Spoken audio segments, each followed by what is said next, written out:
y considerábamos un hombre fiel. Él fue enviado junto con su esposa para aquella zona en Culiacán. Ellos viven en Culiacán, y pues ha sido un hombre que desde que inició hace ya no sé cuántos años aquí en Casa de Oración, ha sido un hombre fiel. Él es, para los que no saben, él es el que era el que manejó todos los años desde que inició lo de internet, de la página. Él es el cerebro. Entonces, el culpable. Entonces, lo invitamos a compartir la palabra. Entonces yo le agradezco a Dios por tu vida, Héctor. Pásale.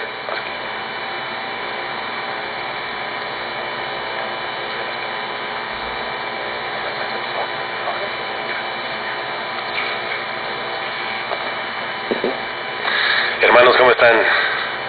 Dios les bendiga. Qué alegría poder estar con ustedes en este evento, en este tiempo que el Señor tiene para hablar a nuestras vidas respecto a la labor en el ministerio.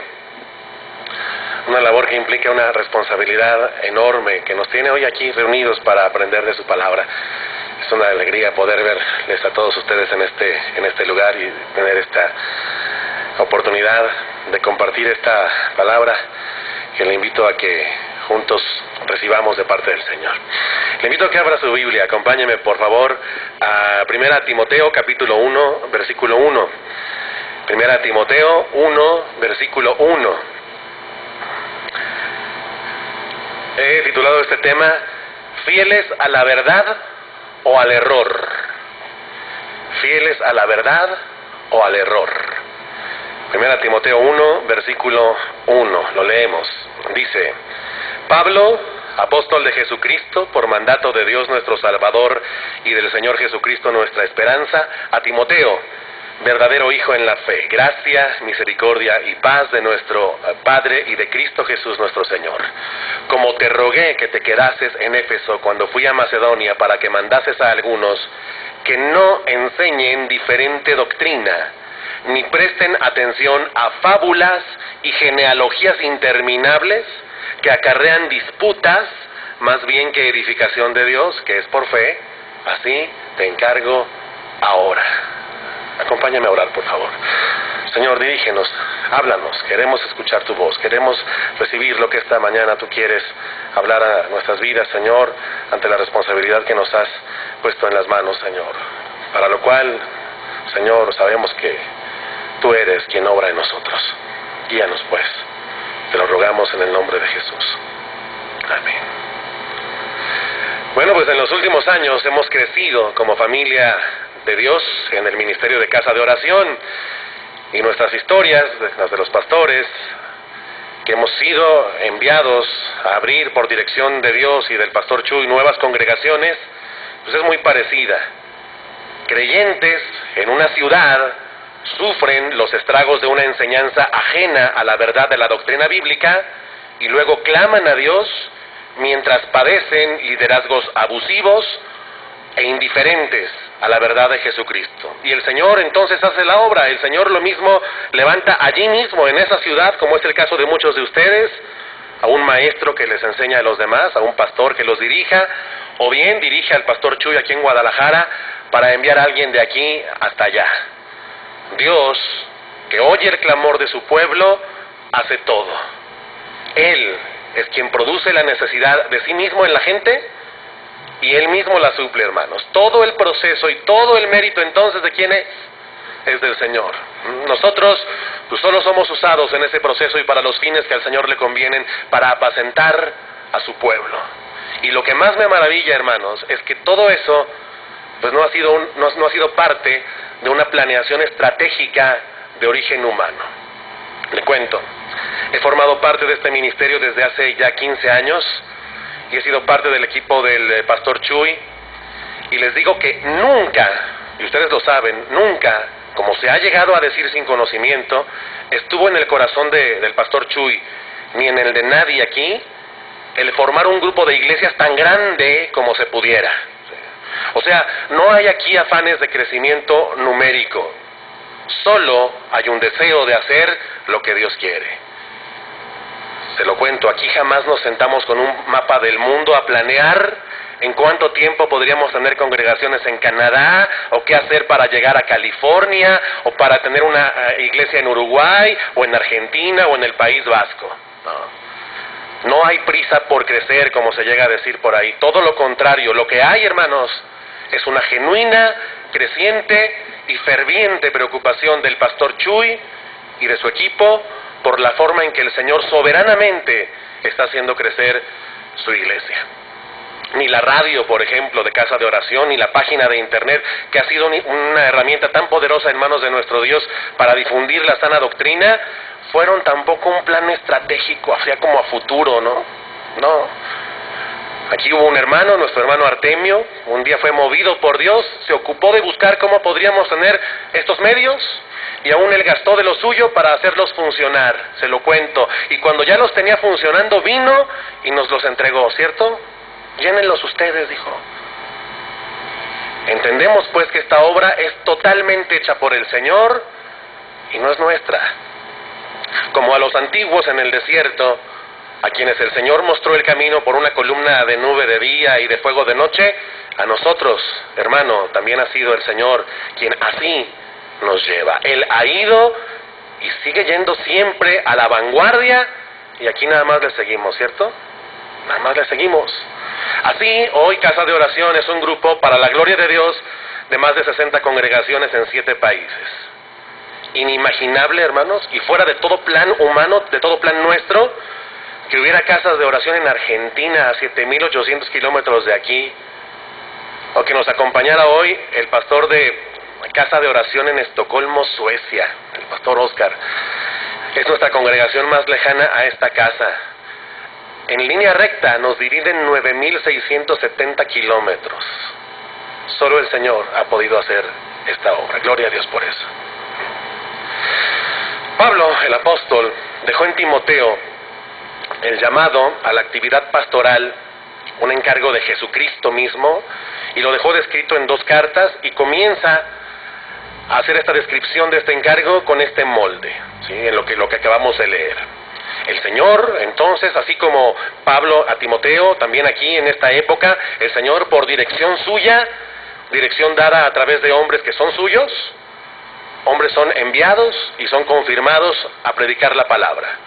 A algunos de nosotros nos ha indicado claramente que vayamos y nos quedemos en determinada ciudad, así como a Timoteo se le ordenó quedarse allá en Éfeso, para cuidar el tesoro de su palabra. Dice ahí, para que no se enseñe diferente doctrina, ni se preste atención a fábulas, o sea, a cuentecillos, a curiosidades que acarrean disputas, peleas, riñas, y no edificación de Dios basada en la fe. Así te encargo ahora, le dijo Pablo a Timoteo. Como administradores nosotros de la gracia de Dios tenemos este mismo llamado. Nos ha sido encomendada nada menos que su iglesia, y debemos ser hallados fieles, o sea, haciendo lo que el Señor nos mandó. ¿Y qué nos mandó? Pues que nos enseñe un evangelio diferente, que se persista en la doctrina de los apóstoles, en la sana enseñanza de la palabra de Dios, en el evangelio de salvación. Esto implica, hermanos, implica ciertamente la oposición, nuestra oposición a los que corrompen la sana doctrina. Y es que no se puede andar en luz y avalar la oscuridad, ¿cierto? Implica, por supuesto, como lo dice Judas en su epístola, contender ardientemente por la fe. Que no se enseñe otro evangelio, que no se enseñe nada distinto a la verdad de Cristo. Y en los últimos años, hermanos, ustedes lo saben, desde esta casa y especialmente en voz del pastor Chuy, se ha estado alertando al pueblo de Dios sobre las falsas doctrinas, sobre las herejías destructoras que han sido introducidas a la iglesia por falsos maestros y por falsos profetas. Es una labor que se ha hecho, esto ha sido provechoso, ha sido la ocasión para que muchos cristianos en el mundo confirmaran que las enseñanzas que ellos recibían allá donde viven eran muchas ajenas a la Biblia. Y además, ellos pudieron saber que no estaban solos en esa comprensión de la verdad, ¿sí? Que había otros a los que el Señor también les estaba hablando lo mismo. Y muchos de los que hoy se congregan con nosotros, hermanos, en cualquier casa de oración en el mundo, recibieron a través de esa labor un llamado que sobre todo, no lo perdamos de vista, hermanos, ese llamado lo pudieron oír, sobre todo porque se trataba de ovejas del Señor. O sea, mis ovejas oyen mi voz, ¿no? Y la siguen. Recibieron esa verdad, y la recibieron, hermanos, seamos honestos, más que a causa nuestra, a causa de lo que Dios ya estaba haciendo en ellos. ¿Lo entiende así? El Espíritu Santo lo hizo. Aquello que se ha denunciado con todas sus letras desde aquí, pues vino sencillamente a confirmar una inquietud que muchos hermanos ya tenían acerca de cosas que oían, acerca de cosas que veían en los ministerios en que participaban. Y la palabra que Dios hizo salir desde aquí fue usada por Dios para guiarles a ellos a seguir creciendo. Y es que, hermanos, ustedes lo saben, no podemos permitir que nadie invente sobre la fe, que le quite o le agregue o le modifique nada, absolutamente nada a la palabra de verdad. No podemos permitir que se corrompa el Evangelio, como en efecto algunos procuran, y que no se juegue ni se tomen las Sagradas Escrituras en poco, que no se oscurezca lo luminoso. Como pastores tenemos el encargo de no permitir que se preste atención a las fábulas que acarrean disputas. Pero aquí déjenme contarle algo sobre lo que el Señor me inquietó en los días y meses recientes. ¿A qué se refiere el apóstol Pablo cuando habla de esas fábulas y genealogías interminables que causan disputas? Estudié algunas revisiones de la carta a Timoteo y me encontré uno de particular valor, el estudio que Juan Calvino hace acerca de las cartas a Timoteo. Y él, en donde aparece este término, estas fábulas, bueno, tenemos que entender que no solamente se refiere a falsedades e inventos de la gente. Ahora podríamos decir, pues, confesión positiva, evangelio de la prosperidad, manifestaciones supuestamente espirituales pero falsas, fábulas. Pero fábulas, dice Calvino, va mucho más allá, se refiere a minucias, cosas sin importancia, se refiere a insignificancias y tonterías que no tienen solidez. De eso habla fábulas.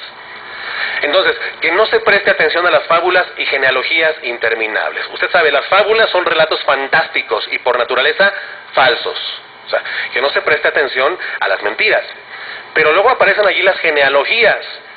Las genealogías tienen una mejor reputación, las genealogías son ciertas, ¿sí? No son fantasía, no son mentiras, pero indagar en ellas por mera curiosidad no causa ningún provecho y ninguna edificación, sino puras peleas, y vaya que las hemos visto, mis hermanos. Es decir, ¿qué concluimos ahí? Hay mensajes que no aprovechan para nada, algunos por falsos, pero otros, aun cuando se trata de cosas ciertas, generan conflictos más que edificación. Y le voy a citar esto que escribe Calvino al respecto de este punto, y me parece central que lo entendamos y que esto pues, sea algo que Dios comience a tratar en nuestras vidas como pastores. Fíjese lo que dice Calvino. Dice: Pablo desecha en este pasaje todas las indagaciones e investigaciones que se hacen por mera curiosidad y todas las especulaciones que únicamente sirven para inquietar y perturbar la mente, y en las cuales no hay nada sino espectáculo y exhibición, y no edifican a los creyentes, ni tampoco promueven la salvación de aquellos que las escuchan. Y todavía remata y dice: todos los que no aplican la palabra de Dios para beneficio y avance son despreciadores y falsificadores de la buena doctrina, y yo agregaría ahí, aun cuando no mientan.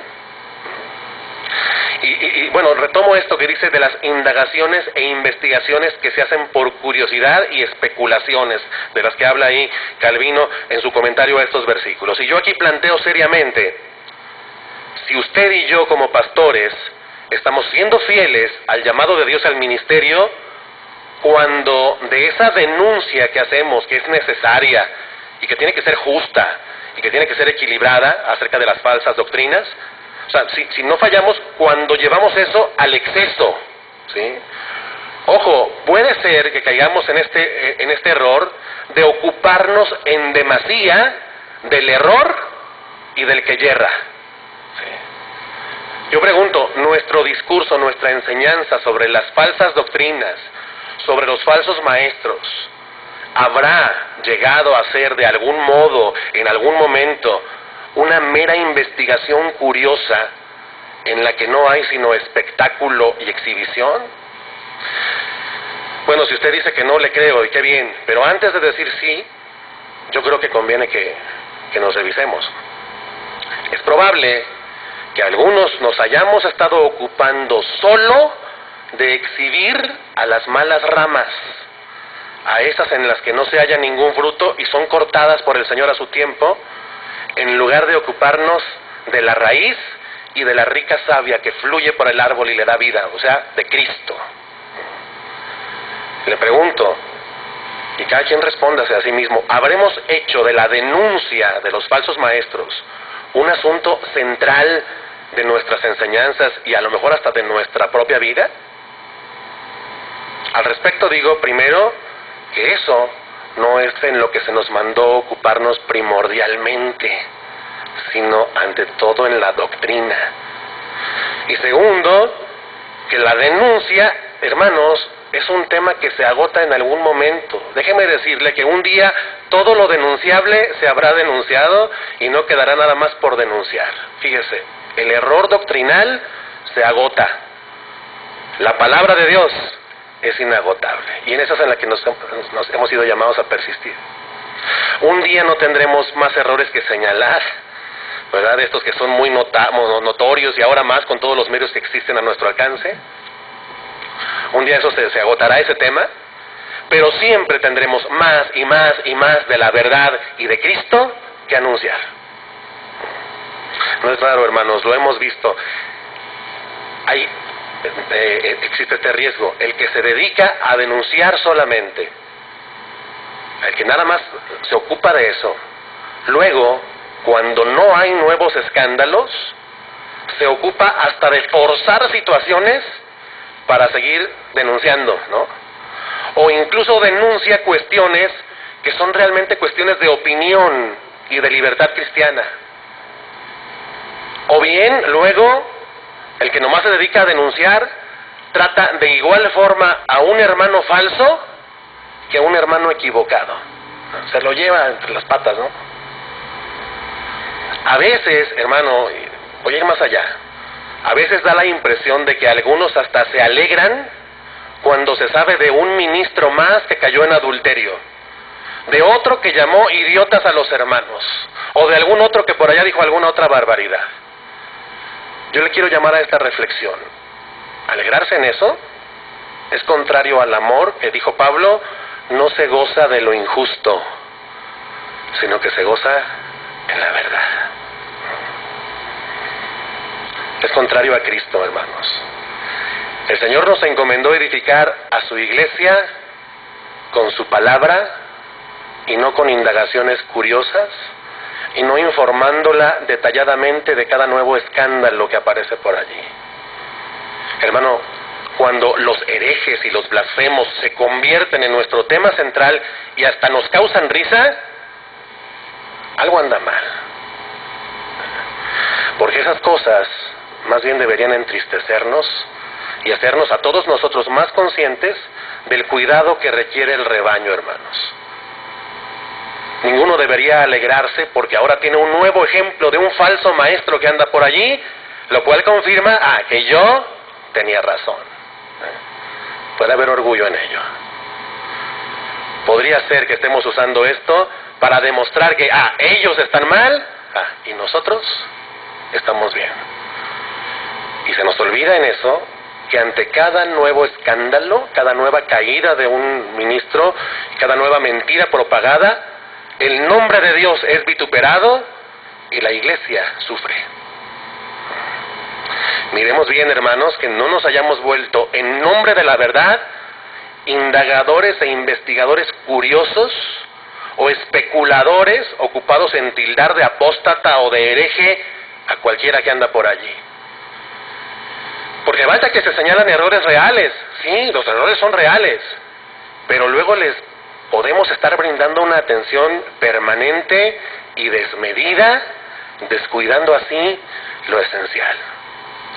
Yo le pregunto, insisto, cada quien debemos respondernos a esto. ¿No se ha encontrado usted como pastor de repente prestando más atención a lo vil que a lo precioso? Al ver usted a la iglesia en perspectiva como pastor, ¿entresaca usted lo precioso de lo vil? ¿O más bien, tristemente, entresaca usted lo vil de lo precioso? Y ojo, hermano, denunciar el error es necesario, sí es. Pero persistir en eso, en el error, y no en la verdad, pues es algo que causa el mismo efecto que las fábulas y genealogías interminables. ¿Por qué? Porque lo que causa son disputas, no edificación. Y yo digo, ¿qué muestra más clara de nuestras limitaciones y de nuestra humana debilidad, hermanos? Que luego terminamos haciendo algo que puede causar tanto mal como el que pretendíamos combatir. Y en lo que además podría estar oculto algún interés personal y contrario al carácter que Dios quiere formar en nosotros. Si es su caso, mi hermano pastor, como fue el mío, pida a Dios perdón y ayuda. Cuidémonos, hermanos, de no volvernos denunciadores profesionales, de no transgredir la misma palabra que pretendemos defender. Por ejemplo, cuidémonos de no admitir acusación contra un anciano sin testigos. Cuidémonos de contender por asuntos de opiniones y no por la fe. Cuidémonos de hablar sin equilibrio, de juzgar sin misericordia y sin espíritu de mansedumbre y sin considerarnos a nosotros mismos. No sea que tú también seas tentado, dice el apóstol, ¿no?, a los Gálatas. Él hablaba de juzgar, sí, pero de juzgar para restaurar, no para destruir. Y siguiendo con lo que dice Calvino en esta visión de estos versículos en Timoteo, que es muy esclarecedora, Calvino dice: Pablo juzga la doctrina enseñada por el fruto que produce. Por eso coloca al mismo nivel las fábulas y las indagaciones que satisfacen la curiosidad, ¿sí? Juzga la doctrina por el fruto que produce. Así, dice, escuchen esto, todo lo que no edifica debe ser rechazado, aunque no tenga ningún otro defecto. Se lo repito, piensen en eso. Todo lo que no edifica debe ser rechazado, aunque no tenga ningún otro defecto. Hermano, esta frase describiría muy bien la tentación que tenemos de hacer de la denuncia y del seguimiento a lo que dicen y hacen o dejan de hacer los falsos maestros y profetas nuestra ocupación permanente. La denuncia ha sido necesaria, yo no digo que no, y lo seguirá siendo en situaciones muy concretas, muy específicas, pero persistir en ella ya no edifica, hermanos. Ya lo que sucede es que acarrea disputas, y bien que lo hemos visto, por ejemplo, en internet, donde los temas están ahí y se desbordan de comentarios, y muchos cristianos supuestamente celosos de la doctrina se dicen mutuamente cosas que no se atreverían a decirse viéndose a los ojos, escudados detrás de un teclado. Les repito lo que dice Calvino: todo lo que no edifica debe ser rechazado, aunque no tenga otro defecto. Fíjense, señalar lo falso como falso no tiene defecto, ¿cierto? Al contrario. Pero persistir en los señalamientos ya es un defecto. ¿Sabe qué es? Es falta de sobriedad. Hermanos, debemos persistir en el estudio de la verdad, no en el estudio del error. Persistir en el estudio del error además tiene otro problema, hermanos, que suscita en las personas a las que les hablamos sentimientos de rechazo hacia los demás, de animadversión, de amargura. Hoy en día, yo se los cuento, todavía estamos trabajando para ayudar a hermanos que hicieron de la denuncia y de la queja y de la burla y del menosprecio y del escarnio hacia los pastores que tenían y hacia los hermanos de la iglesia a la que iban, el centro de sus conversaciones. No hablaban de otra cosa. Y ellos albergaron en su corazón un rechazo amargo hacia aquellos. Es otro riesgo. Dice Calvino, le sigo leyendo lo que es este comentario que me parece fundamental. Dice: todo lo que sirve solo para suscitar pleitos debe ser condenado. Recordemos pues que todas las doctrinas deben ser probadas por esta regla. Aquellas que contribuyen a la edificación pueden ser aprobadas, y aquellas que dan motivos para disputas infructuosas deben ser rechazadas por indignas de la iglesia de Dios. Y sigue Calvino diciendo: cuanto más informado y versado está un individuo en ese tipo de enseñanzas que promueven contiendas y vanas especulaciones de las que no se puede sacar provecho, cuanto más informado está de eso, más miserable deberíamos considerarlo. Y remata todavía y dice: estoy enterado que con muchas excusas algunos pretenden defender esas enseñanzas y seguir en sus fábulas y en sus indagaciones curiosas. Pero Pablo no hablaba en vano cuando condenó todo aquello que causa contiendas en lugar de edificación. Hermanos, déjenme decirle, persistir en la búsqueda del error solo edifica nuestro orgullo, no nos edifica en Dios. Esto de denunciar a ministros enfocados en recibir mucho cash o dinero mal donado es algo que incluso, sépalo usted, fíjese, ya lo usamos más para diversión y para escarnio que para distinguir entre lo santo y lo profano, entre lo verdadero y lo falso. Ya lo usamos para diversión. Mientras más informados estamos en esos temas para exponerlos, sin ver que con eso causamos contiendas, más miserables deberíamos considerarnos, dice Calvino. Y déjeme mostrarle este equilibrio necesario con un ejemplo que el Señor me hacía entender en Nehemías, de quien tomamos enseñanza todos como edificadores del pueblo de Dios. Vaya conmigo a Nehemías capítulo 4, versículo 17, por favor. Nehemías capítulo 4, versículo 17.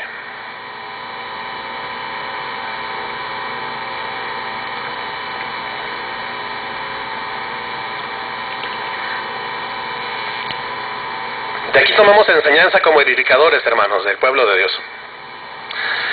Le pongo el contexto. Tobías y Sanbalat, ¿usted se acuerda? Bueno, ahí, como dice el pastor Chuy, sí se dan nombres, ¿verdad? Cuando es necesario, están Tobías y Sanbalat. Son opositores de la reedificación de Jerusalén. Y han buscado, estos junto con otros, por todos los medios, estorbar a la edificación de Jerusalén. Y siempre, fíjense este principio, el Señor desbarataba el consejo de los opositores. El Señor. Y aquí vemos este equilibrio, que Dios guarda y preserva a los suyos en la obra que hacen, los guarda, y los suyos se ocupan de edificar y también de estar en guardia. Vamos a ver, Nehemías 4:17 dice: los que edificaban en el muro, los que acarreaban y los que cargaban, con una mano trabajaban en la obra y en la otra tenían la espada, porque los que edificaban cada uno tenía su espada ceñida a sus lomos y así edificaban, y el que tocaba la trompeta, dice, estaba junto a mí.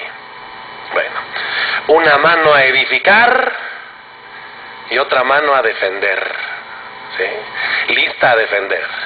Una mano a la obra, a levantar los muros, a la edificación del Señor.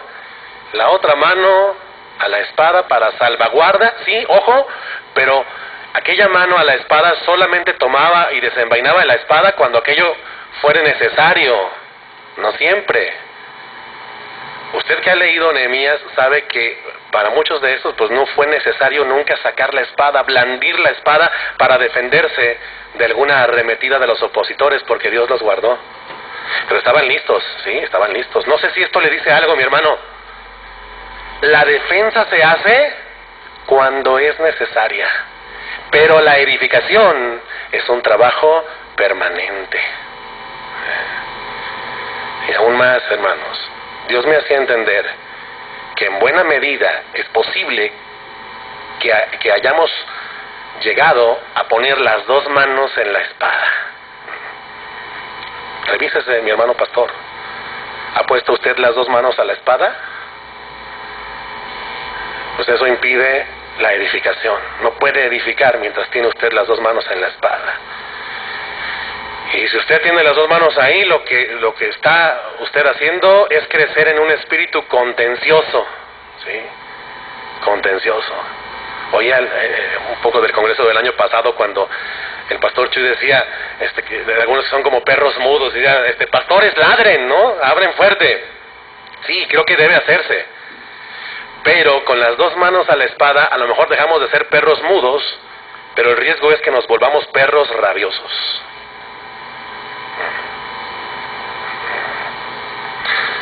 Acompáñenme a 1 Timoteo 4, versículo 16, por favor.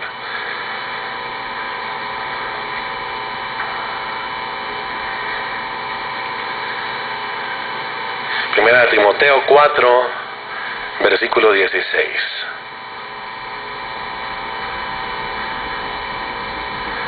Vea lo que dice ahí la Escritura. Ten cuidado de ti mismo. Hágale así. Ten cuidado de ti mismo y de la doctrina. Persiste en ello. Hay varias veces que Pablo dice a Timoteo persiste. Y las veces que dice persiste, persiste en la doctrina, en la palabra, en la escritura, ¿no? Persiste en ello.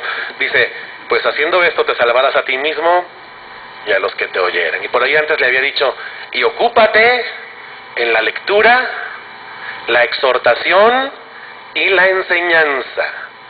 Lectura, exhortación y enseñanza. Yo no leo ahí, ocúpate en la investigación, ¿verdad?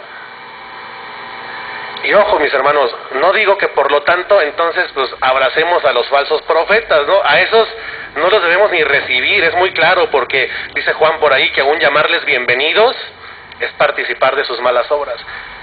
Pero es un hecho, hermanos, que Dios, que pelea nuestras batallas, realmente es el que hace esa defensa. Vamos a 2 Timoteo 3:8. Vamos ahí, acompáñenme. Vamos a ver más de este principio que el Señor quiere que comprendamos en esta mañana, en el necesario equilibrio que la labor pastoral requiere. 2 Timoteo 3, versículo 8. Para que veamos cómo el Señor ciertamente guarda su obra. Dice, y de la manera que Janes y Jambres resistieron a Moisés, así también estos, los falsos profetas, ¿verdad?, resisten a la verdad, hombres corruptos de entendimiento, réprobos en cuanto a la fe, mas no irán adelante, dice, porque su insensatez será manifiesta a todos, como también lo fue la de aquellos, o sea, la de Janes y Jambres. ¿Quiénes son Janes y Jambres? Bueno, le cuento, estos son los nombres populares que se les daban a aquellos sacerdotes egipcios, diestros en la magia, que trataron de competir con los milagros que Dios hacía por mano de Moisés. Y ahí en principio los falsos maestros aún harán maravillas mentirosas en estos últimos tiempos. Pero luego dice, estos no irán adelante. ¿Sí? O sea, su obra no prevalecerá. No podrán seguir siempre con sus mentiras. ¿Sí? Y ojo, no dice que no seguirán adelante porque nosotros nos ocupemos de exhibirlos. No irán adelante, dice allí, porque su insensatez será manifiesta a todos, o sea, saldrá a la luz. A mí me llama la atención que ahí no dice, manifiéstale tú a la iglesia la insensatez de todos ellos. No dice así. Dice que estos serán probados en cuanto a la fe y se comprobará que están reprobados. Sí, el original dice que se comprobará su demencia, o sea, su locura, ¿no? Reprobarán. Dios los hará reprobar. Su falsedad será exhibida, o sea, será sacada de lo escondido. Y eso es algo, mis hermanos, que Dios hará. Será manifiesta, dice allí, como lo fue la de aquellos Janes y Jambres, que un día pues ya no pudieron rivalizar con Moisés, ¿no? Ya quisieron reproducir aquella plaga de piojos y no pudieron, sino que los piojos los cubrieron a ellos. Y luego se vino la plaga del sarpullido y estos solitos cayeron ahí enfermos, fueron cubiertos del sarpullido. A ver, reproduzcanlo. ¿Quién los exhibió? El Señor. Sobre los tales, dice por ahí Pedro en su segunda carta, ya de largo tiempo la condenación no se tarda. ¿Y quién los va a condenar? Pues el Señor, ¿no? A los que no se arrepientan. Y su perdición no se duerme. O sea, Dios hará justicia, no lo dude. Los pondrá en evidencia y en vergüenza, dice Pedro por ahí, como a los ángeles que pecaron y fueron arrojados al abismo. Igual. En el versículo 13, allá adelante, en 2 Timoteo 3, seguimos leyendo, dice: mas los malos hombres y los engañadores irán de mal en peor, ellos irán de mal en peor, engañando y siendo engañados. Pero persiste tú, otra vez persiste tú, ¿sí? ¿En qué? ¿En reprenderlos? Le pregunto, ¿dice que persiste tú en reprenderlos? No, o sea, está bien, hay que hacerlo, ¿no? No participes de sus malas obras, también le digas, sino repréndelas, o sea, exhíbelas. Pero cuando se trata de persistir, el llamado es este: persiste tú en lo que has aprendido y te persuadiste, sabiendo de quién has aprendido y que desde la niñez has sabido ¿qué? Las sagradas escrituras, las cuales te pueden hacer sabio para la salvación por la fe que es en Cristo Jesús. Y en ese contexto es que dice esto que hemos leído tantas veces: toda la escritura es inspirada por Dios y útil para enseñar, para redarguir, para corregir, para instruir en justicia, a fin de que el hombre de Dios sea perfecto, enteramente preparado para toda buena obra. Fíjese el llamado: persiste tú en las escrituras, en la verdad, no en el error. Hermano, persistir en las escrituras es poner la luz en alto, y cuando la luz es puesta en alto pone al descubierto todas las cosas. Dice ahí: las escrituras te harán sabio, el sentido es este, para predicar y para instruir acerca de la vida en el Espíritu. La escritura misma producirá ese efecto. Confía en eso, confía en el poder de la escritura, pues toda la escritura proviene de Dios y es útil para enseñar. ¿Para enseñar qué? Pues la verdad, la doctrina correcta. Usted enseña la doctrina correcta y esta contrasta de manera natural con la doctrina falsa. Luego dice también para redarguir.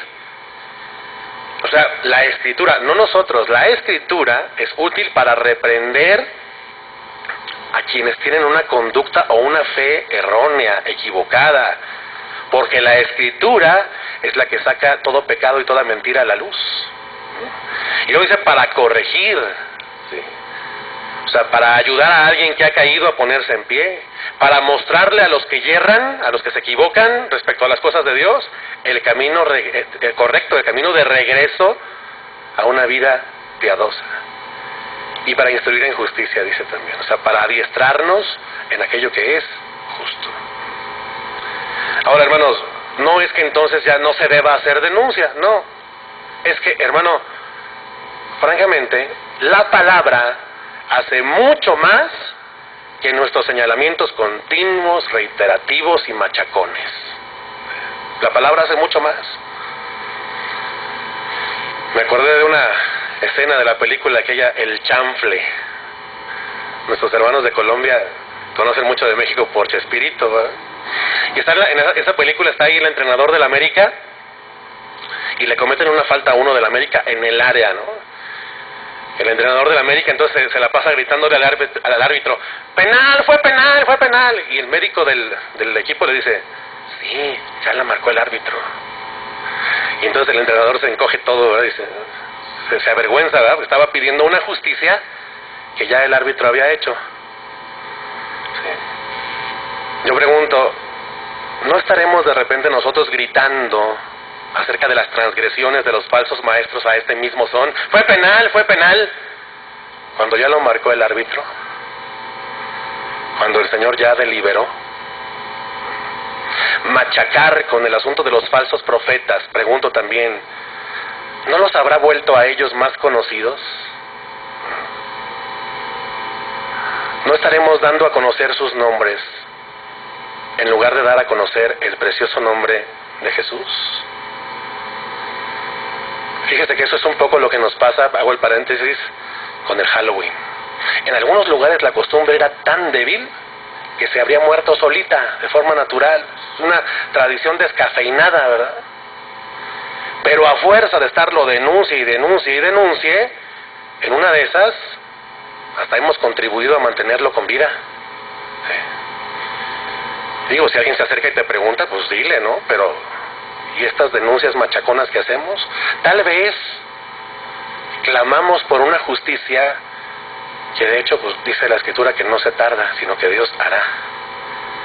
Mientras Él, el Señor, soberanamente ha permitido que los falsos sigan engañando y siendo engañados. Y en eso tienen su retribución. De ahí, hermanos, lo cuestionable, a la luz de la Escritura, de hacer reuniones en la iglesia, como se han llegado a hacer, para que la iglesia se ponga a ver los videos de los falsos maestros con tal de detectar sus errores. Yo pregunto, ¿eso es lo que el Señor nos mandó exponer desde acá, desde el frente? ¿Buscamos la verdad o buscamos el error? Si nos enfocamos en el error, hermanos, podemos perder de vista la verdad. Y enfocados en señalar un punto tan concreto como el de las falsas doctrinas, podemos perder de vista muchas cosas. Y si hay nuevas amenazas contra la iglesia, yo no digo que no, bien, a sacar la espada, ¿no? A sacarla. Pero a veces se persiste en señalar las mismas cosas que ya se saben. Y lo que tenemos que seguir señalando es el pecado. Y para empezar, el pecado propio, el nuestro. Y ya no nomás el de los otros que se equivocan. Porque pues de repente este es el riesgo. Señalamos a los hermanos en la iglesia el error de aquellos, ¿no? Pero ya les hicimos a ellos ocuparse de sus propios pecados.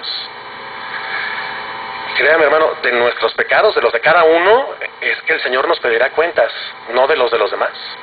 Y a nosotros como pastores también nos pedirá cuentas de lo que enseñamos. Segunda Timoteo 4, vamos allá adelante, 4:1.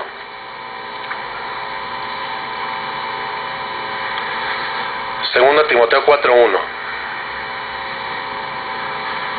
Te encarezco delante de Dios y del Señor Jesucristo, que juzgará a los vivos y a los muertos en su manifestación y en su reino, que prediques la palabra, que instes a tiempo y fuera de tiempo, redarguye, reprende, exhorta con toda paciencia y doctrina, porque vendrá tiempo cuando no sufrirán la sana doctrina, sino que teniendo comezón de oír, se amontonarán maestros conforme a sus propias concupiscencias y apartarán de la verdad el oído y se volverán a las fábulas.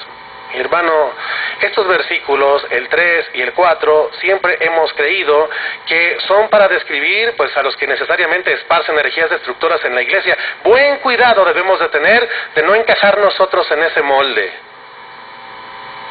¿Sabe que hay gente que tiene comezón de oír nuestras denuncias? Nuestras indagaciones curiosas? Y es posible que de repente se hayan amontonado maestros que les dan gusto, apartando de la verdad, de la palabra el oído y volviéndose a las fábulas. Y dice el 5, pero tú sé sobrio en todo, sobrio, soporta las aflicciones, haz obra de evangelista, cumple tu ministerio. No es un ministerio de denunciador, sino de pastor y de maestro de la palabra. Pero de veras, hermano, no sé si usted lo había pensado, pero hay gente que tiene comezón de oír nuestras denuncias. Satisfacemos, si les damos gusto a ellos, satisfacemos esa comezón de oír. Ellos no tienen comezón de oír doctrinas novedosas, tienen comezón de oír chismes. La gente de repente, mis hermanos, demanda de nosotros el escándalo. Hay gente, lo digo con conocimiento de causa, hay gente esperando, frotándose las manos, relamiéndose los bigotes para ver a quién se va a surtir el pastor Chuy esta semana. O sea, a mí me llegó un correo, hermanos, pidiéndome que les cuente, por favorcito, la verdadera historia de uno de ustedes. No se asusten, no lo voy a contestar. Pero así con un deseo, ojalá preguntaran de la Escritura, ¿no? ¿Quieren saber de alguno de ustedes, del que se dijo cierta cosa? Oiga, usted que estaba allí en la radio, usted debe saber, pues dígamela, aquí entre nos. Hermano, si respondemos a esa expectativa carnal, contribuimos a las contiendas. El consejo es, tú sé sobrio en todo. Sobriedad es equilibrio. El equilibrio que Pablo mismo mostraba cuando se refería a él, porque lo hizo, a los falsos hermanos, a los falsos maestros y falsos apóstoles y profetas. Este fue un tema presente en sus cartas, ¿sí? Presente, pero no dominante, ¿cierto? Les dijo Pablo a los Corintios, pues me propuse no saber entre ustedes cosa alguna, sino... ¿a qué? A Jesucristo y a este crucificado. Él no dijo, pues me propuse no saber entre ustedes cosa alguna, sino las más recientes herejías de los falsos profetas, sus más recientes mentiras, o cuánto costaron las entradas a sus conciertos, o cuántos discos vendieron para decírselos a ustedes, para edificarlos a ustedes con eso. Me propuse no saber entre ustedes cosa alguna que pues el canal de televisión en el que aparecieron y qué dijeron allí, incluido el video puesto ya a la disposición de todos ustedes para que se edifiquen ahí en YouTube con lo que ahora dijeron, con la nueva barbaridad que inventaron. No, yo me propuse no saber entre ustedes cosa alguna, sino a Jesucristo y a este crucificado. Amados pastores, seamos sinceros y veamos que si persistimos en el error y en el señalamiento machacón, sí causamos contiendas. Yo he estado, hermanos, en reuniones en las que todo es destrozar con comentarios sarcásticos y burlones a quienes yerran ignorando las Escrituras. Olvidamos que en algún momento nosotros también las ignorábamos. Nosotros también estábamos equivocados. Y Dios ha sido fiel y misericordioso para con nosotros en conducirnos a un conocimiento pues mejor que el que antes. Todavía no terminado, por cierto.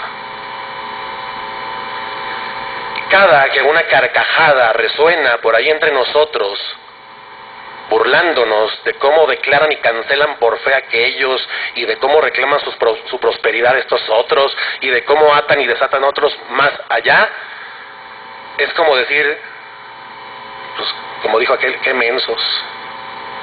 ¿Verdad? Usted se asombra que aparezca un líder ahí diciendo, qué mensos. Pero cuando nos burlamos de los demás, hacemos lo mismo. Terminamos llamando fatuo al hermano. Y quedamos a años luz de distancia del propósito por el cual la iglesia está todavía en este mundo, que es dar testimonio de Cristo. Jesús no se burló de nosotros cuando no sabíamos, sino que nos tuvo paciencia y misericordia, y Él soportó pues no solamente nuestras declaraderas y ataderas y reclamos de prosperidad y de milagros instantáneos y nuestras griterías y altanerías llenas de soberbia y de insensatez en las que muchos también anduvimos. No, Él soportó incluso nuestra franca rebeldía. Yo no sé qué es lo que dirá el Señor cuando nos encuentra riéndonos de los hermanos equivocados. Yo le quiero decir esto, no nos equivoquemos. Casa de Oración no es un centro de denuncia.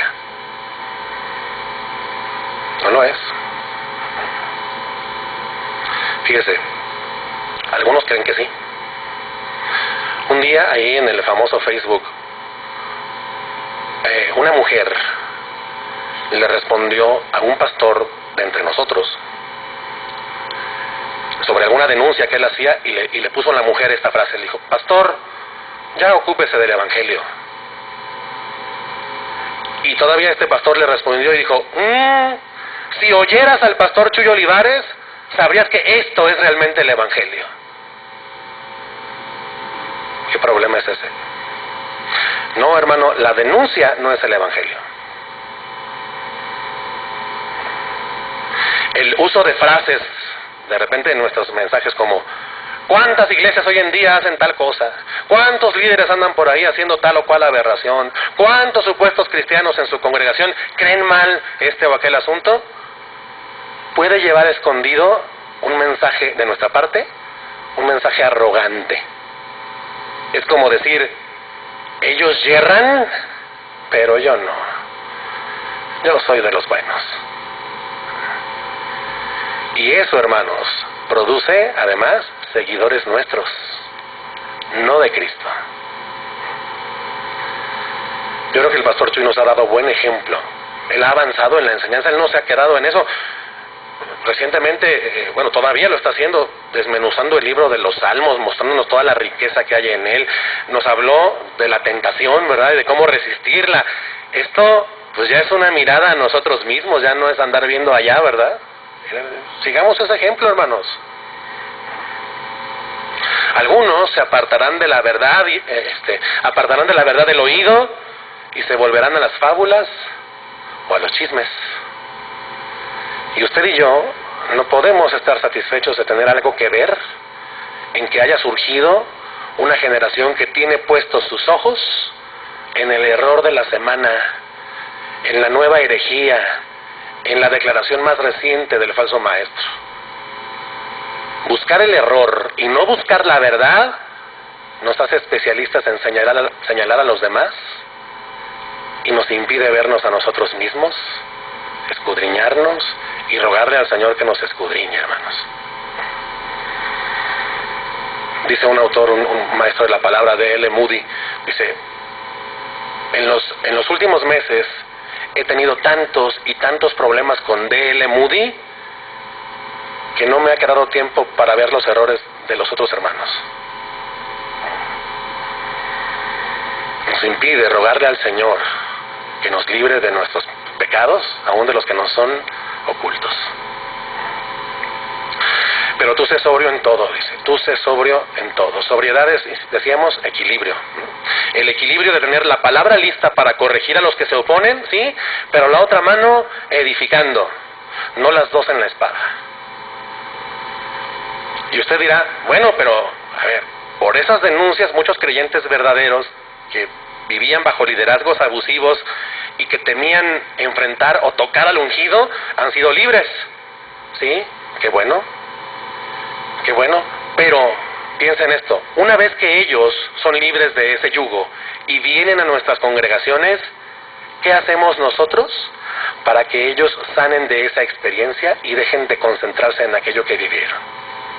A veces lo que llegan a escuchar acá con nosotros pues es lo mismo, de que nosotros les seguimos hablando de los errores de los demás que ellos, por cierto, ya conocen.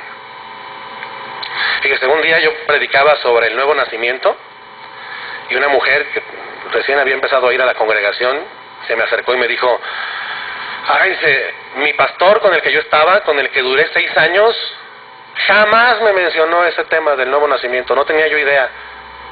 Y hoy con lo que usted dijo, fíjese lo que expresó, siento un gran deseo de ir a buscar a mi pastor y agarrarlo a golpes por no haberme enseñado esto. Esta mujer oía la verdad, sí, lamentaba no haberla escuchado antes, pero evidentemente todavía hay un gran trabajo que hacer con ella y no podemos seguirle hablando de los errores de los otros. No. El Señor todavía tenía mucho que enseñarle sobre el carácter cristiano a esta mujer. Mire, como pastores, seamos honestos, tenemos una tentación, la tentación de alegrarnos cuando una ovejita viene y nos dice: ¿sabe? A mi expastor me dan ganas de golpearlo, pero a usted lo amo porque usted sí me enseña la verdad. Corremos el riesgo de permitir indebidamente que algunas ovejas del Señor desarrollen rencores contra sus antiguos pastores. Y el que aborrece a su hermano está en tinieblas. ¿Cómo podemos nosotros alentar o permitir esas cosas? ¿Y sabe por qué a veces lo permitimos? Porque eso nos coloca como héroes, ¿no? Nos volvemos sus héroes. Nos gusta, satisface nuestra carne. Ojo con eso, hermanos. Nos gusta sentir que nosotros les hemos salvado la vida.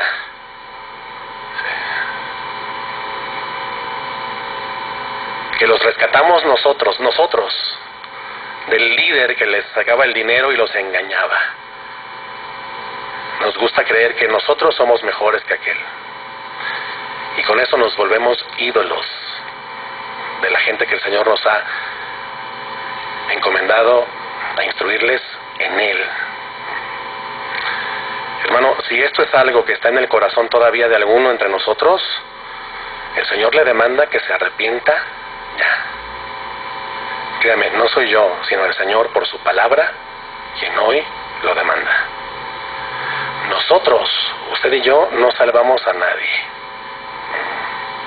Algunos ciertamente pudieron haber escuchado el Evangelio o una voz de alerta de nuestros labios, pero la verdad de Cristo no se las reveló carne ni sangre. Entonces, pastor, pues no nos permitamos jugar a ser nosotros los salvadores de las ovejas que el Señor salvó y luego nos encargó. Eso es ser infieles al encargo que recibimos. Y el Señor es celoso de su gloria. A Él no le puede resultar agradable que entre aquellos que Él nos encomendó broten raíces de amargura y que nosotros como pastores no les ayudemos a arrancar eso de sus corazones, sino que al contrario, dejamos la raíz de amargura allí para seguir siendo nosotros los buenos, los que contrastan con aquellos malos. Y eso contamina a muchos. Hermanos, no permitamos a las ovejas seguir, fíjese bien, murmurando, quejándose, riéndose, burlándose de sus antiguos líderes y de sus antiguos compañeros de la iglesia de la que salieron. O ponerles apodos, peor todavía. No podemos alentar eso. Eso es abiertamente contrario al carácter cristiano. Persistiendo nosotros en señalar el error, hemos llegado a sentarnos, vamos a ponerlo en estos términos, nos hemos llegado a sentar a los pies de Himeneo, de Fileto y de Alejandro. Según Pablo, estos se apartaron de la fe y buscaron desviar a muchos, pero ahora resulta que a nosotros nos gusta escucharlos a ellos para poder denunciarlos y demostrar que nosotros sí tenemos la verdad. Y hermanos, seamos humildes y reconozcamos que nuestra comprensión de la verdad todavía no está terminada. Es inacabada, está en proceso. Tenemos la palabra, y hacen bien en estar atentos, en permanecer atentos a ella, como una antorcha que alumbra en lugar oscuro, hasta que el día esclarezca, hasta que podamos comprender, que brille absoluta y totalmente el sol de justicia, ¿no?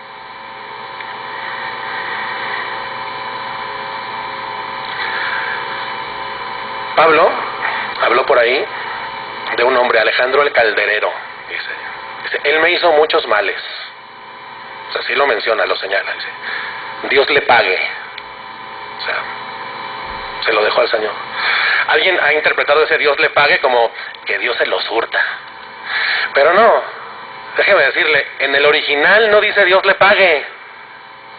En el original dice Dios le pagará.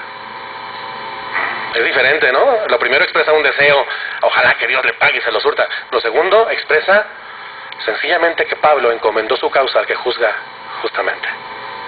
Y no amenazó, no abrió su boca. No se dedicó Pablo a estar hable de Alejandro el Calderero y de los otros apóstatas, aunque aunque sí encomendó a Timoteo y le dijo, guárdate tú también de él, pues en gran manera se ha opuesto a nuestras palabras. No a nosotros, a las palabras que nos han sido encomendadas, que son la verdad de Jesucristo. Dios te pagará.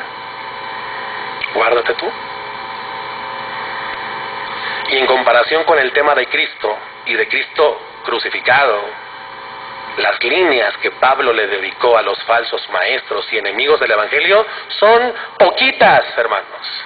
Poquitas. ¿Qué porcentaje de nuestras palabras, amado pastor, habremos dedicado nosotros a hablar de los falsos profetas? El Señor solamente nos ha demandado persistir en la doctrina, de modo que acabada la carrera podamos decirle, yo les he dado tu palabra, y no he rehusado a darles todo el consejo de Dios. ¿Eso incluye advertencias? Sí, pero eso no es el centro de nuestro mensaje. Eso no puede seguir siendo toda nuestra predicación, hermanos. Se lo digo en plata pura, mi mensaje no es Cash Luna, ni Benny Hinn, ni Joel Osteen. Mi mensaje es Cristo, y crucificado. Me ha sido impuesta necesidad. ¡Ay de mí si no predico el Evangelio! Y termino en 1 Timoteo 1:5, si me acompaña allá atrás, para cerrar el sentido de esta introducción de lo que Pablo empuja, digamos, a Timoteo a que haga en el Señor, por la gracia de Dios. Dice en el versículo 5 de 1 Timoteo 1, pues el propósito de este mandamiento, ¿cuál mandamiento? El que decíamos, que no se enseñe diferente doctrina ni se preste atención a las fábulas y a los chismes y a todas estas curiosidades, ¿no? El propósito de este mandamiento es el amor nacido de corazón limpio y de buena conciencia y de fe no fingida. O sea, hermanos, el propósito por el cual Pablo dice, no dejes que se enseñe diferente doctrina, ni que la gente esté atenta a todas las curiosidades y novedades y historietas que traen disputas y no edificación, es el amor. O sea, el amor a Dios y el amor al prójimo. Por lo cual nosotros proclamamos lo que al Señor le agrada y lo que al hombre le salva o le edifica, y no ninguna otra cosa. A este respecto también dice Calvino, debemos pues poner el mayor cuidado posible en no buscar en la santa palabra de Dios, sino la sólida edificación, no sea que de otra manera Él nos reprenda severamente por abusar de ella.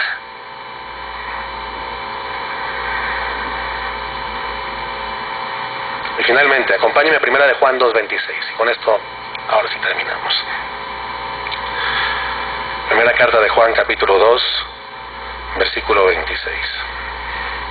Hermanos, Dios quiera que cada día seamos más definidos por lo que aprobamos y no por lo que reprobamos.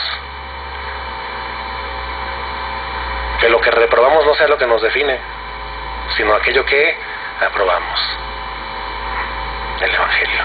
Primera de Juan 2:26. Fíjese lo que dice Juan allí. Les he escrito esto sobre los que les engañan, ¿sí? Ya quedó atrás el tema, ¿sí? Pero, fíjese el reconocimiento que hace Juan de esto. Pero la unción que ustedes recibieron de Él permanece en ustedes y no tienen necesidad de que nadie les enseñe.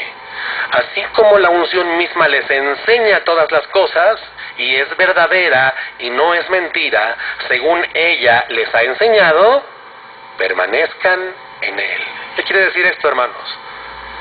Que nosotros debemos confiar. Fíjese, denunciar el error es una cosa, pero intentar nosotros hacer la obra del Espíritu Santo para que sus santos perseveren es otra cosa muy diferente. No nos toca hacer eso. Nosotros no podemos hacer esa obra para que los santos perseveren. Nosotros nada más tenemos que predicar la palabra. Los cristianos de verdad tienen la unción de Dios que siempre los guarda del error, siempre. El Espíritu Santo, hermanos, no lo olvidemos. De repente nos olvida que haya Espíritu Santo, ¿verdad? La queremos hacer nosotros ahí, queremos hacer su trabajo. El Espíritu Santo es un guardián, digámoslo así, que ilumina y libra del engaño a los que son realmente suyos. Nos guía a los creyentes a toda la verdad espiritual. ¿Sabe usted por qué muchos son rescatados de los falsos maestros? Alguien dirá, pues porque los denunciamos. No, sencillamente porque ellos nacieron de nuevo.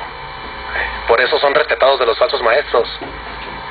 Dice el pastor MacArthur a este respecto, John MacArthur, dice: es como si los creyentes genuinos tuvieran un detector de mentiras incorporado y con su ayuda, la del Espíritu Santo, perseveran en la verdad, mientras que los que permanecen en la herejía y la apostasía, pues manifiestan que nunca nacieron de nuevo.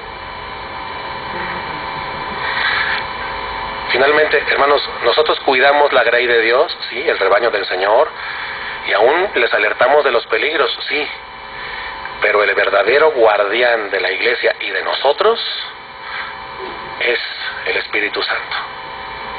A Él sea la gloria, por siempre. Vamos a orar.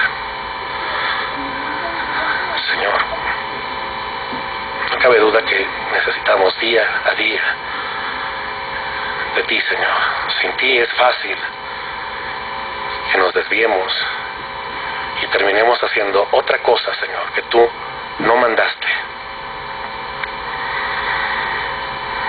Ayúdanos, Señor. Reconocemos nuestra total dependencia, nuestra absoluta necesidad de ti, en lo que cada día hablamos, pensamos y hacemos, y en lo que enseñamos a otros. Mas descansamos en ti, Señor, que tú eres quien nos conduce, y a toda tu iglesia, a la verdad, que es en Cristo Jesús, Señor nuestro. A ti la gloria por siempre, Señor. Solo a ti, Señor, no a nosotros, sino a ti, toda la gloria. Amén.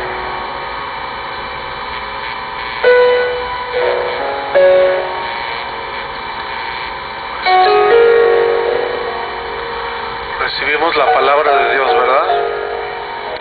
Dice que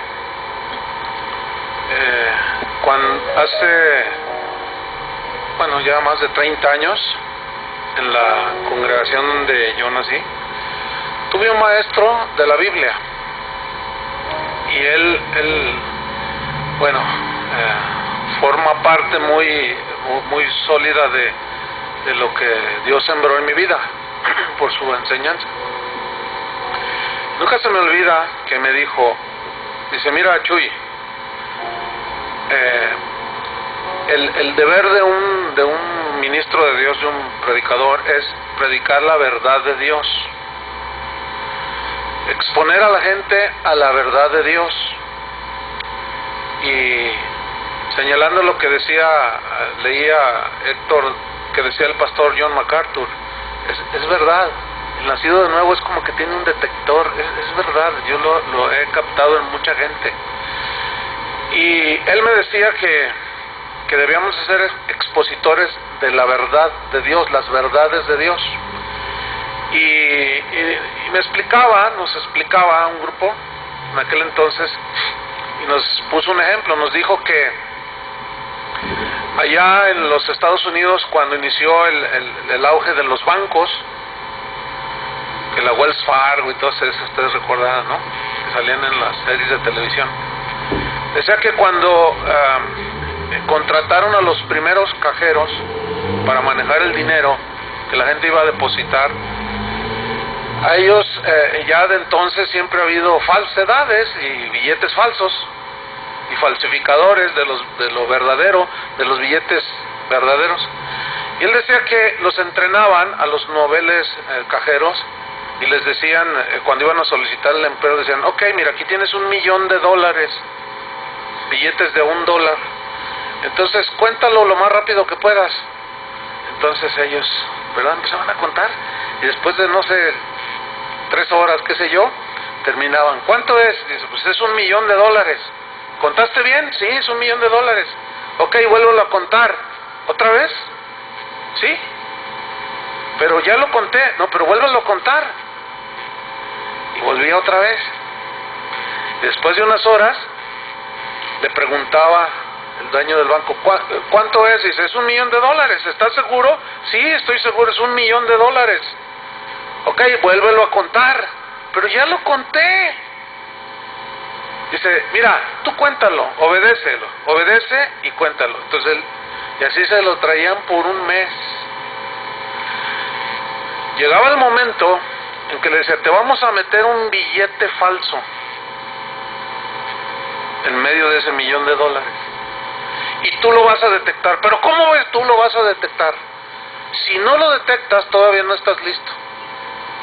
Entonces empezaba a ver, imagínate, 1, 2, 3, 2, imagínate, 750,824, y de pronto, así rápido, se detenía y decía, este es el falso. Lo detectaste, ¿verdad? Sí, pero ¿cómo supiste? ¿Cómo supe? Se preguntaba, y le respondía, porque la exposición continua al billete verdadero te capacitó para detectar lo falso. Esa es una verdad. Y ese es el enfoque que nosotros necesitamos hacer. Hace 30 años, justamente, iniciamos Casa de Oración, con un grupo de jóvenes que hoy son los pastores de Casa de Oración aquí en Guadalajara. Y desde el primer día, yo recuerdo que les dije, este va a ser un lugar de adoración, número 1, de exaltación. Vamos a procurar con firmeza que la gloria no se la vamos a dar al hombre, que se la vamos a dar al Señor, que el Señor siempre sea el centro de nuestra celebración, de nuestra reunión. Y ya han pasado 30 años y hemos, con la gracia de Dios, hemos pues solamente Él sabe en qué medida hemos cumplido con ese propósito en Cristo que nos hicimos de darle la gloria a Dios, pero en términos generales, por la gracia de Dios, hemos cuidado eso. Este no es un foro para exaltar a nadie más que al Señor. Y otra de las cosas que dije aquella primera reunión hace 30 años fue que sería un lugar de la predicación del Evangelio. Y bueno, un porcentaje de ustedes y la gran mayoría de gente que nos escucha ahora por internet ignoran que nosotros no tenemos 4 años predicando el Evangelio. A ver si me estoy explicando, O sea, ignoran que nosotros tenemos, bueno, en lo personal yo tengo 35 años predicando el Evangelio. El asunto es que en 30 años, los que están desde el principio conocen gente que se formó aquí, como el mismo Héctor, Guillermo, muchos que están aquí, han oído el Evangelio durante 30 años.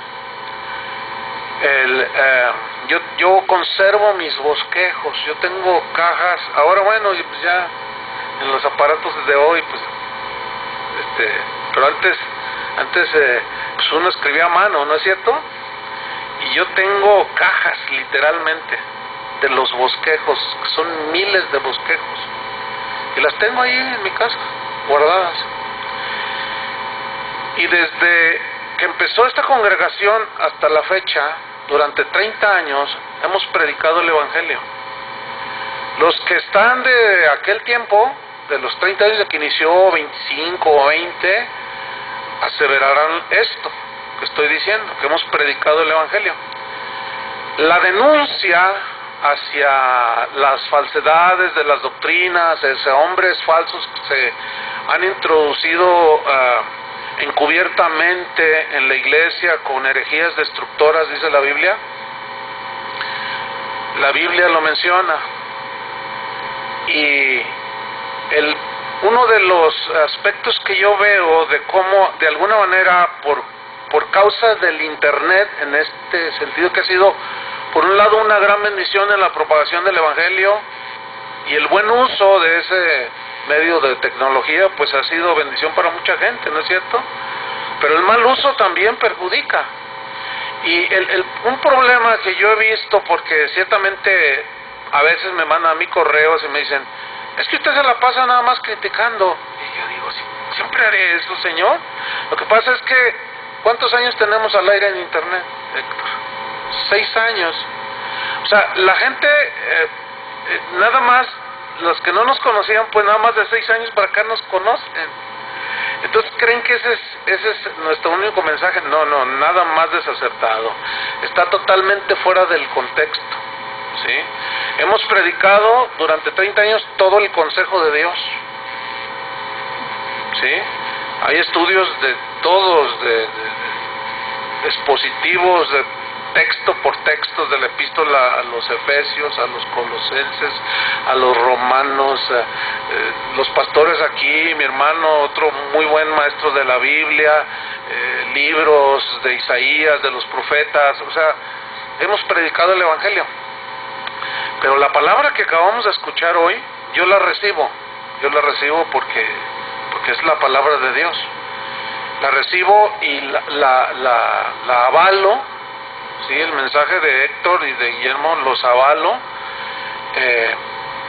y lo que Héctor nos compartía es verdad. Hay una inclinación, hay una tentación, yo lo diría, por dejar de un lado de exponer a la gente las verdades continuamente del Evangelio, y enfocarse en el error. Pero yo, para terminar, deme nada más 5 minutos. No trato de añadir nada, los mensajes han sido excelentes, los avalo, pero quiero hacer una observación en esto. Mire, una cosa es, que es lo que hay que pedirle a Dios, sabiduría y discernimiento. Una cosa es un pecado y otra cosa es un error humano. Hay que saberlo distinguir definitivamente. Por ejemplo, un pecado es un adulterio, ¿sí o no? Es un pecado. Pero un error humano puede ser, fíjate bien, una distracción de un pastor por ejemplo, en disciplinar a alguien o llamarle la atención, y por X o Z que tú quieras, que se sintió enfermo, se le pasó, se le borró la agenda, no tuvo la plática con otro que necesitaba una corrección y una llamada de atención o una instrucción. Entonces se toma por algunos como que ya está soportando el pecado, está solapando el pecado. A veces me estoy explicando, porque esto es muy importante, y a mí me gustaría que dijeran, no entiendo, sí entiendo. Por esto, porque esos son errores humanos, ¿sí? Y otra cosa son los pecados abiertos. Ahora, escuchen bien, hay que saberlos distinguir muy bien. Los errores humanos todos los tenemos. ¿Por qué? Pues porque somos imperfectos, ¿sí? Hablaba en la mañana con un hermano y me decía, pastor, yo tenía una mala impresión de usted porque una vez que yo quise platicar con usted estaba muy serio. Bueno, a lo mejor me dolía la cabeza o a lo mejor no fui lo suficiente amable, pero eso no es un pecado. ¿O sí? Eso no es un pecado. Pero cuando alguien comete un error humano, de falta de tino, de imprudencia, error humano, es un error gravísimo catalogarlo al nivel de un adúltero. ¿Están entendiendo, verdad? Es un error gravísimo, porque no es lo mismo un error humano a un pecado, ¿sí? O una equivocación aún, fíjate, en alguna mala decisión, porque todos tenemos errores, ¿sí o no? En alguna mala decisión que por allí puede suceder en cualquier momento. Pero eso no significa con una mala decisión o con una falta de atención en algo que uno ya se volvió apóstata. Y esa es otra de las consecuencias precisamente de lo que decía Héctor. Ahora se cataloga a ambos por igual. Ese es un error gravísimo. Otra cosa que debemos de observar también, y va de la mano con lo que compartieron, es que no es lo mismo, fíjate bien, un falso profeta que un verdadero ministro de Dios. Es obvio que no es lo mismo, ¿cierto? Ok. El falso maestro, el hereje, generalmente, la gran mayoría de las veces, no es nacido de nuevo. ¿Sí? O sea, ¿cómo puede negar la divinidad de Jesús? ¿Cómo puede negar la Trinidad de Dios? ¿Cómo puede negar las doctrinas fundamentales? Tiene que de plano ser, o sea, eso es lo que la Biblia llama que es un hereje, ¿sí? El agredir las enseñanzas, las doctrinas fundamentales del cristianismo. Ok, ahí está el hereje, que tiene que ser denunciado, ¿cierto? Para la sanidad espiritual de la gente, la denuncia. Y fíjense que no tanto es con la persona, sino con el argumento, ¿cierto? El problema es que luego ya se vuelve un asunto de tipo personal. Y el asunto no es de tipo personal, hermanos, ¿sí? Sino es un asunto de verdadera defensa de la fe. ¿Cuál es la verdadera defensa de la fe? Lo que está escrito. Entonces, no es lo mismo un falso profeta, o sea, no podemos meter en el mismo cajón al falso profeta que a un verdadero ministro del Señor, como veo a todos ustedes, y creo que son verdaderos ministros de Dios, aunque a fin de cuentas Dios sabrá si alguno por ahí está entrometido, qué sé yo, pero no podemos catalogar el error o aún el pecado de un verdadero ministro de Dios y meterlo en la misma caja que un falso maestro, hermanos. Eso es un gravísimo error. ¿Por qué? Por ejemplo, el pecado de Pedro fue grave. Negó a Jesús y maldijo. Sin embargo, ¿el Señor qué hizo?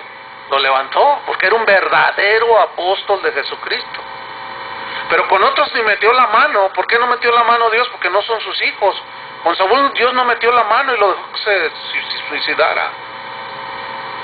Pero con el verdadero ministro, aunque peca, Dios lo levanta. O sea, nosotros los ministros de Dios, los verdaderos ministros de Dios, no estamos exentos de pecar.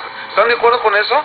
No estamos exentos de tropezarnos, pero cuando un hijo de Dios se tropieza, debe ser levantado, como mencionaba Héctor, como dice Pablo a los Gálatas. Si alguno es sorprendido en alguna falta, si son espirituales o los que son espirituales, deben de restaurarle con espíritu de mansedumbre, considerándote a ti mismo, no sea que tú también seas tentado. Debo decir algo que pocas veces yo digo, pero yo he tenido pláticas con muchos hombres, en muchas ocasiones, de gente que ha cometido pecados graves y que a la confrontación siempre ha habido testigos, ¿sí? Y yo puedo decirlo aquí, y los que fueron testigos en algunas de esas confrontaciones que he tenido a través de 30 años con gente muy conocida dentro del Evangelio, y que por alguna razón cayeron, se deslizaron, y cuando se llegó a la necesidad de enfrentarlo para que se arrepintiera de sus pecados y ayudarlo, yo lo he hecho con espíritu de mansedumbre. Ninguno de esos que yo he confrontado puede decir lo contrario, porque hay muchos testigos que pueden avalar eso, porque entiendo que así es la Biblia. La gente misma de aquí de la congregación lo podrá decir.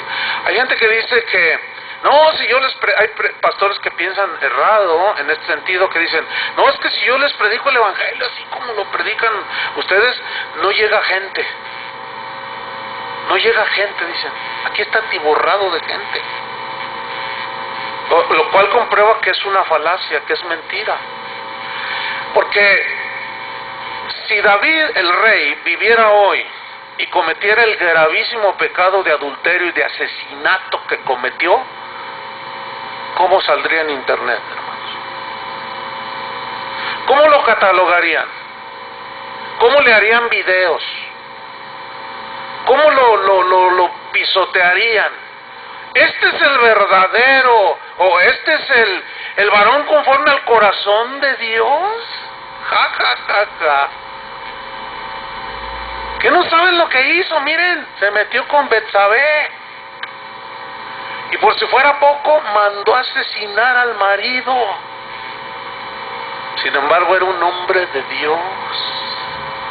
Yo quiero apelar a la prudencia de ustedes, a la sabiduría que el Espíritu Santo nos da, a la prudencia, a la cordura, al buen juicio, para que le pidamos al Señor precisamente todo eso que acabo de mencionar, para poder poner las cosas, como dice Pablo a los Corintios, para acomodar lo espiritual con lo espiritual, o sea, todo en su lugar lo mejor posible, acomodar las cosas como son. El hecho de que un verdadero ministro de Dios, nacido de nuevo, con frutos de Dios en su vida, que de pronto se desliza y tropieza, no puede ser metido en el casillero de los apóstatas, por el amor de Dios. ¿Están entendiendo eso, verdad? No.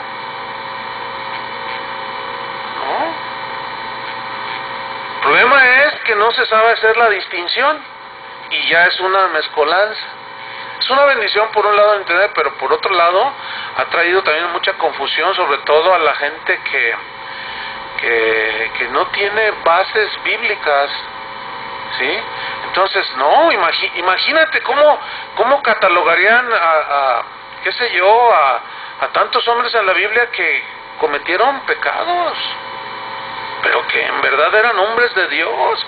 Imagínense un video de Jonás, el cobarde Jonás, apóstata, se largó y se fue. Y cuánta cosa, ¿no? Pero, sin embargo, nadie duda a estas alturas que todos esos hombres eran hombres de Dios, ¿sí? Yo quiero decirles algo, que es un compromiso. Al tener un compromiso con Cristo, tienes un compromiso con la palabra de Dios. Pero déjenme decirles, cualquiera de nosotros, de los que estamos aquí, está en la posibilidad de deslizarse, de caer, ¿entienden? En pecado. Todos estamos en esa situación, o en esa línea ahí que está muy fácil de transgredir. Pero el compromiso de Dios y con su palabra es de restauración, porque el verdadero hijo de Dios puede ser restaurado. El que no es nacido de nuevo, ¿cómo lo restauras? Pues ni siquiera es hijo de Dios. Además no se dejan, se ensoberbecen, ¿y tú qué? ¿Y quién sabe cuánto? ¿Verdad? Entonces, hermanos, hay que pedirle a Dios esa sabiduría para saber distinguir, y que nuestro enfoque principal en nuestras congregaciones sea el mensaje del Evangelio, sin dejar aquello tampoco, porque es parte de la predicación del Evangelio. Yo creo que Héctor lo dejó muy claro. O sea, no es dejarlo a un lado tampoco, porque es descuidar, porque Epafras fue el que fundó la iglesia a los colosenses. Y Epafras se tomó la molestia de viajar 2000 kilómetros para visitar a Pablo en Roma, que estaba en la cárcel, para ir a reportarle a Pablo la situación que estaba pasando la iglesia en Colosas. ¿Cuál era la situación? Se habían metido un montón de herejías, los gnósticos, filósofos, el ascetismo había invadido, los judaizantes se habían metido. Entonces la preocupación de Epafras era genuina, y de ahí nace la carta a los colosenses, donde Pablo hace un desglose de la divinidad de Jesús de una manera que solo el Espíritu Santo puede hacerla, y de la supremacía de Jesucristo y el pensamiento de Jesús y el mensaje del Evangelio por sobre cualquier filosofía, cuando dice, y vosotros estáis completos en Él. No necesitan más, pero no